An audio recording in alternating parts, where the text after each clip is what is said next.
Bonjour à tous, aujourd'hui nous allons découvrir Cécilia, agricultrice et co-girl dans la Vienne, qui va nous faire découvrir son quotidien. Avant de commencer cette vidéo, n'oubliez pas de vous abonner et encore un grand merci à l'accueil que vous nous avez réservé.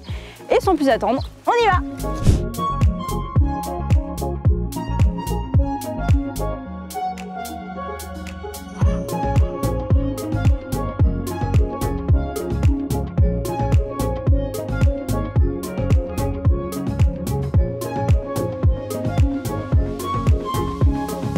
Je m'appelle Cécilia, j'ai 26 ans et je suis du coup une co-girl, ça veut dire une vachère en anglais en fait, donc du coup quelqu'un qui s'occupe des vaches. J'ai un ranch dans le sud de la Vienne où on fait du travail du bétail à cheval au sein de notre élevage Black Angus en extensif.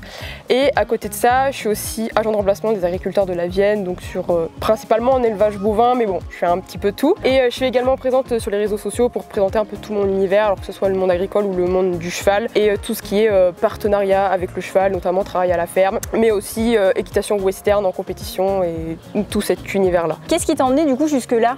Moi du coup j'étais déjà dans le milieu du cheval avant de venir et en fait ma mère a rencontré mon beau-père du coup qui est exploitant agricole et qui faisait un peu d'équitation western voilà, en tant que passion.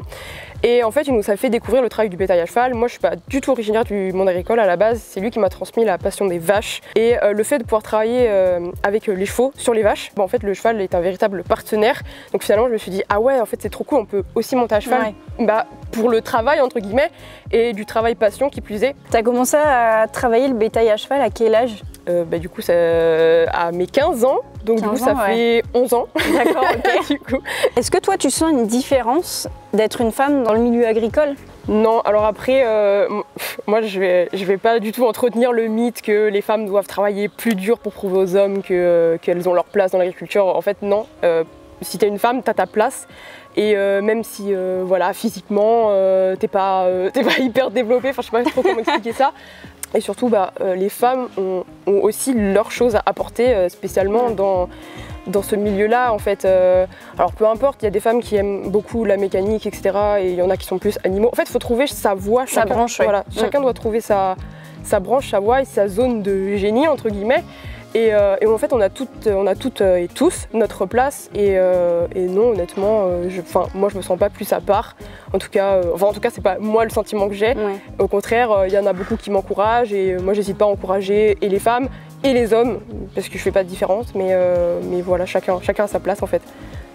Jamais on m'a dit ah bah t'es forte pour une femme, enfin jamais on m'a dit des trucs comme ça en fait. Donc t'as pas trop... Donc j'ai pas ce souci. Par contre je sais que via mes réseaux et tout et de ce que peuvent me partager les gens, des fois des fois c'est chaud. C'est chaud, ouais. Mais pareil dans tous les métiers. Oui, c'est pareil partout. Est-ce que t'as un petit mot pour les filles qui voudraient se lancer dans l'agriculture?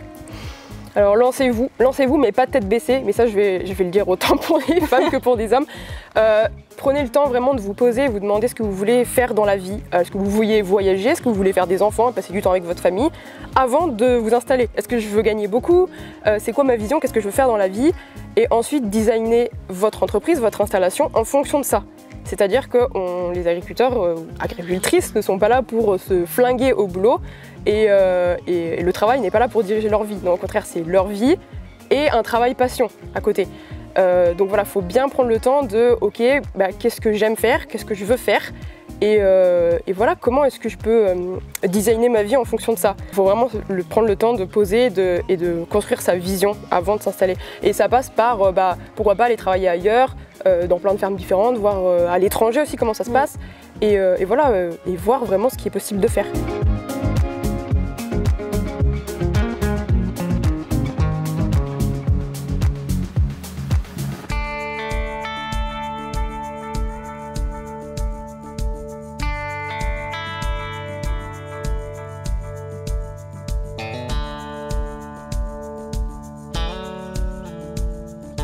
Est-ce que tu peux nous parler un peu plus de ce que tu fais en tant que co-girl?